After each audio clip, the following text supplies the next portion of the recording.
dhismo maxaa waaye dhismo maxaa waaye waxaa waaye shayga ugu horeeyo ee dhahaga ay soo qaban karaan hadda meesha aan ku jirno waa dhismo dhismaha ayagaa noocyo fara badan kale leh haddii aan ku hormaro next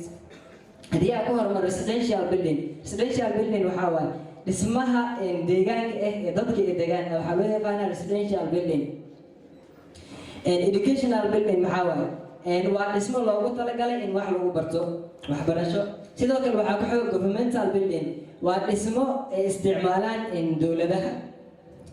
haddii dhismaha qaybtaas uu gudbo waxaa ku xoog public space waxa loo yaqaano in la helo space tusaale ahaan haddii aan usoo qaadano waddankeena degmooyin qaar waxaa jira aan space lahaynin aad iyo aad cariiri u ah wadooyin fiican aanan lahaynin qarniyaalka hor urban designka ma lahaynin fikrad oo wadooyinka loo kala dheeray waagii la sameynayay waxaa laga yaabaa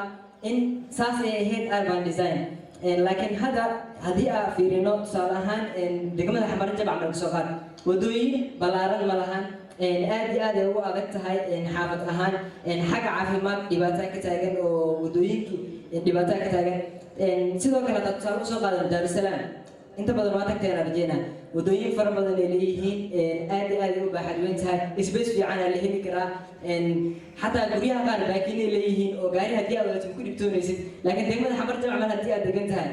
gaarigaaga kugu adkaan doontaa inaad guriga geystid next insha allah public space waxaa inooga xigi doona waxaa loo yaqaan meesha aad u jeediin waxaa magaalada waddanka Spain gaar ahaan caasimadda Madrid waa goob space weyn leh oo loogu talagalay inay bulshada isugu yimaadaan ku baashaalaan nasiino ku helaan haddii boojisa saa camal ah heshid maasha allah refreshment aad ku qaadan kartaa just laakiin gurigaaga iyo guriga soo horjeeda haddii nusmutir ay u dhexeyso xoogaha cabuurnaan zaid aad dareemeen sidoo kale qaybta saddexaad haddii aan u gudbo waa streets wadooyin sida hadda tusaale usoo qaadanaya oo kale waaye haddii aad heshid waddo baaxadeeda ay weyn tahay waxyaalo badan aa kuu fududaan doono number one xagga caafimaad ahaan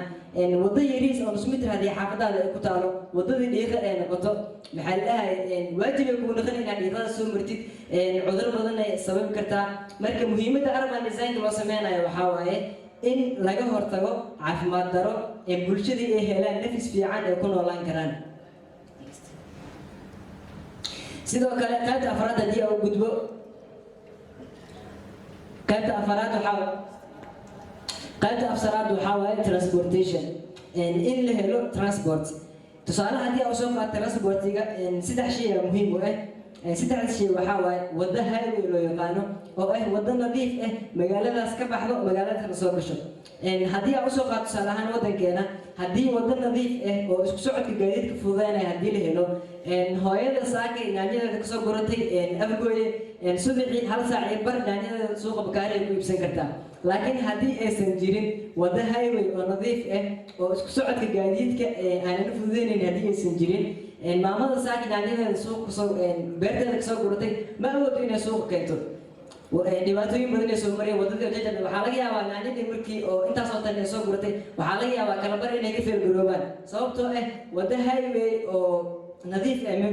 heli karto marka muhiimadda urban design loo sameynayo iyadana qayb ka tahay haddii waddo nadiif la helo transportigaas magaalada way fududaan doontaa sidoo kale qaybta labaad waxaa waaye deked sidoo kale waxay fududeynaya transportiga magaalada haddii magaaladaas ay leedahay deked way fududaan doontaa in magaalo kale waxa loogu soo qaado oo magaaladaas la keeno ma jirto magaalo wax walba ay u baahan tahay meesha ay ku dhammaystiran yihiin ma jirto muhiim waaye shayaasha qaar waddanka aan laga heli karin waddanka laga soo dhafistid marka haddii deked aan leedahay idan transportiga fududeynay sidoo kale airport qaybta ugu dambeysa waaye sidoo kale airport haddii aan leedahay way fududaan doontaa waddanka inaad si fudud ugu baxid si fudud ugu soo laabatid kheyraad badan waddanka ay kaystid tusaale ahaan inta idinka tuso qaybtan aad ujeediin waxaa waaye qaybta vilooyinka waaye inta waxaa noogu yaalo saldhiga sababtoo magaalada marka laga soo galaayo maxaa ladahay xarunta amniga inay ahaato waaye qaybtaana waxaa waa guryaha loo yaqaano beeshuuga inta noogu yaalaan qaybtaan ay doonka yihiin oo guriga gadaale inta waxaa noogu yaalo maxaa ladahay inta waxaa loogu yaalo baakin sidoo kale kan guryaha beeshugu waaye kan guryahan waxaa loo yaqaanaa row agar blocks isku xiran waaye qaybtaani waxay ka yihiin qaybta dhexe waxay ka yihiin dog kuwaana apartmentiyada waaye kan masaajidkii waaye kan waxaa waa supermarketkii كنا وحاول بتروليوم ستيشن كي حارون شدارك لا يقادن لهاي انت وحاول ستريتيسك نفسك هاي اي ددك مراي sidoo kale stadium qaybtada loogu yaala qaybtaasna waxaa waa green area oo talagalay dadka inay ku nastaan ugu dambeyntii waxaan rabaa inaan halkan ugu mahadceliyo ustaadkayga qaaliga ah ustaad injineer Saadiq Suufi oo aad iyo aad ii dhiirigeliyay wax badan ii soo fahansiiyay ahna aasaasah shirkadda Almatin Company waxaa leeyahay ustaad aad iyo aad ugu mahadsan tahay sida habsamida leh aan noogu soo qayb qaadatay waxbarashadeena